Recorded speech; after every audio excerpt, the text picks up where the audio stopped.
that happened to you guys last game, and knowing that you're back and Caruso's back, and you're in practice to try to work on those things. What are you saying to one another? Stay together. We've proven that we can, come back, and it's early in the game, but we've proven that we can come back from deficits. Now, obviously, we don't want to be in those situations, but it was just stay together, continue to trust each other.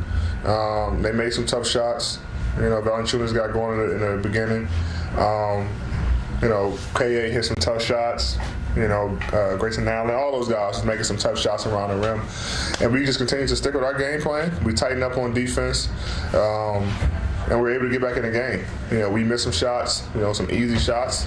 But we continue to trust one another, trust our work, trust our game plan, and was able to get the victory. Come on, Ro, making all that noise, man.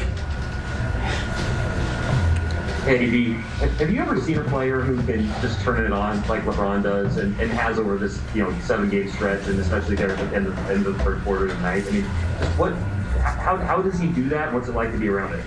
Yeah, I know a player can do that. You're talking to him. Man, he's special, man. He can flip a switch. I mean, he tried to get guys going early.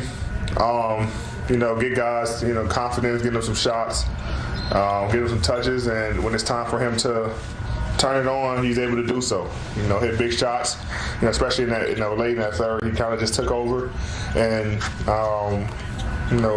led the team to the lead change, give us the lead, and when you got a guy to do that, it makes our job a lot easier. But he's a talent. No wonder. I mean, it's no wonder why he's in the MVP talks. In conversation with the greatest of all time, and all these things. Because he's able to do so much and have that switch like you talk about. All right, Kyle Boone, please. Hey, D, obviously you're shooting very well. It also looked like at times you were kind of flexing your right calf and ankle to see how that goes. What was sort of the balance of how you felt today? How close did it feel to being 100%? It felt great going into the game. But as you play, because I'm always using, that Achilles tendon is just got sore towards the end. Just constantly moving on it. But, it felt great coming to the game, felt great throughout the game, but late game, it kind of was bothering me a little bit. I felt like that we had the game, in hand where I was able to, and coach felt that way where I was able to, sit down the last 2.5. But felt great, get some treatment on tomorrow, and, throughout the day, and get ready for Denver. Okay, we're going to go to Rashawn Haylock, please. Hey, D. When there's a free throw at the opposite side and LeBron comes down to the bench and you and him are talking, kind of what are those conversations about? You guys are down, pretty big early in the game. I've seen you get a few times this season. What are those conversations like? We're just talking about how to get back in the game, just talking about the game.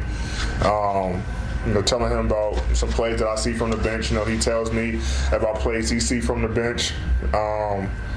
Figure out how we can get the lead. So we're just constantly trying to help each other, with our game, things that we might not see, or some miscues that we saw that we haven't had a chance to talk about.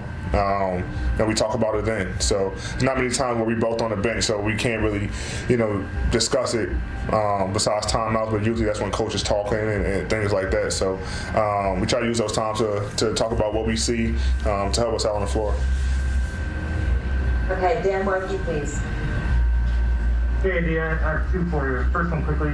With the Achilles, have they told you this is something that you're going to be dealing with for a little while, or is this something that you could go away with treatment? It could go away, obviously with rest and things like that, but I'm not trying to rest, so just trying to keep it,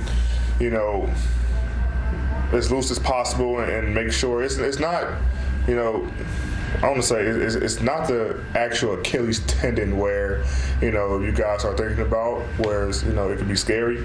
I forgot what the name of it is. Something that's over that's pretty sore. So it's not the actual tendon, which is why, you know, it's comfortable for me to play and get it loose. So, and the doctors and training staff feel comfortable enough for me to go out there and perform as well. So, it's just something that's going to continue to, you know, get better. Constantly doing treatment on it throughout the day, throughout the night, and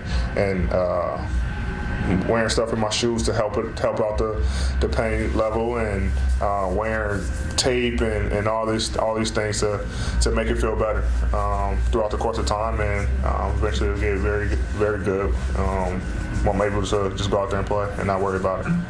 The second question I had for you was, in the 2 years you've been here, how big of a change have you seen in Kyle's, the sort of overall comfort in what you guys need from him? Who, Kyle Goon? Just especially, not Kyle Kuzma. No, most certainly not Kyle Goon. Kyle Kuzma, the valuable Kyle. Nah, he's been good for it, man. He's grown. His playmaking is better. His catch and shoot has been better, and his value for our team has grown from, you know, even the beginning of last year to now, and he's making huge plays for us. His effort and energy is there every night. He's rebounding, making the hustle plays. Things that you know didn't see a lot of last year. You saw spurts of it, but now you're seeing it every game with him, and you know, he brings that spark for us, and, you know, with his shot making ability, and like I said, his playmaking has gotten better with his passing and things like that, and his energy and effort on the offensive glass. So he's made a jump. He's made a jump, and he's shown why he should be here. He should be in the rotation, and showing why he got paid, you know, what he got paid. So we love him here. We were very happy to have him here, and he's only going to get better. Here's a look at the next 5 games. Lakers will spend Valentine's Day in Denver before wrapping up a quick 2-game road trip against the Denver Nuggets and the Timberwolves. Then it's back home for the Brooklyn Nets. James Harden, KD, worthy another Laker legend, Derek Fisher. We got Allie Clifton joining us soon. Of course, Brez and Trudell will be working the postgame. Lakers win their 7th straight. AD returns, scores 35. Thank you, Dylan Brooks, for poking the bear. LeBron is incredible. Kuz has a motor. Lakers started down 22-2. So much to talk about. Fish, James, but we'll start with that incredible run, that blitz in the second half. Down 9 with 6 minutes left, going a 29-10 run. Yeah, I guess, you know, it's true. It's not how you start, it's how you finish. And I thought, you know, what they were able to do in the second half, you know, a big punch from their bench that kind of started that engine going. The starters really were a little sluggish, a lot of turnovers. You know, Memphis playing a zone a little bit, making the Lakers adjust to that. But I thought that run, they turned it on. Yeah, third quarter. They turned it on in the third quarter. The defense, they got connected. You could see it. You could see the energy. You could see the guys talking to one another. They just woke up right away. And, you know, once that happened, the defense just got going. Caruso, the steals, Schroeder, everybody was involved, blocking shots. You know, I just thought LeBron James is, you know, it's just, so you run out of words. We sit here every night, we try to come up, but sometimes you just can't say anything. You just look at what he does. That dunk. He's playing to the crowd, you know. He's out there looking at the, you know, he's an amazing athlete. Are you not entertained? In great shape. It's just fun to watch that second half. Jump in there, Fish. Yeah, I mean, the look changed, right? Early in the game, like you said, big game, it was very sluggish, not really engaged. You know, Wesley Matthews checked in halfway through the first quarter. I thought that turned it a little bit. But Kuz's energy, you know, kept them in it in that first quarter. And there was a play in the first quarter where AD helped get the turnover. They got a dunk. But the look changed from, you know, we're halfway interested in this to like, now it's personal. And that was pretty much all that changed. Yeah. It became personal. Like Memphis was feeling too good. They were walking around with their chest out. And I just thought the grown men in the room talking a little bit decided that they were going to let the young guys know that, no, we're the grown men, we're the champs, and we're going to let you know what it is. Well said. Let's hear from AD. He's standing by with Mike Trudell. All right, Anthony Davis, just a bit of a slow start tonight. All right, Memphis was up 22-2. How did you guys flip on that switch and get things going? I think we just try to get back in the rhythm. You know, this team plays very fast. You know, obviously any team that we play, they're going to shoot the ball extremely well, and they shot the ball extremely well to start the game. You know, Valanciunas got going. You know, they made some threes, got in the paint, made some tough floaters, things like that. So we just tried to weather the storm, play through it, and stay together. And we were able to stay together through the course of the game, and was able to come up with the victory.